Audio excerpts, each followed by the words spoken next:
Hi guys, good morning. मुई एबे just उठली 7:30 अच्छे।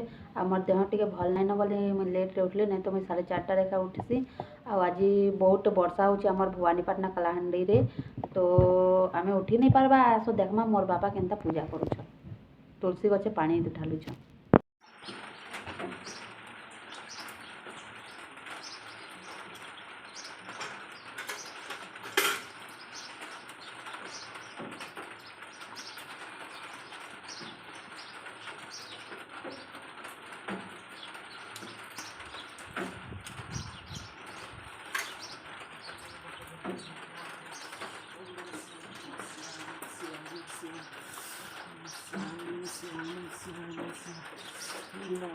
देखल बापा केनता तुलसी गछे पानी ढालुछ वर्षा रे भिजी भिजी।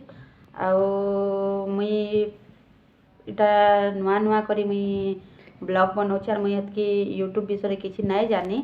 धीरे धीरे सबू शिखी जिमी। आउ भल भल वीडियो भी अपलोड करबी। आपण माने मते सपोर्ट करन, शेयर करन, सब्सक्राइब करन, लाइक कमेंट सबू करन। भल भल वीडियो मुई आपण मान के देखेबी।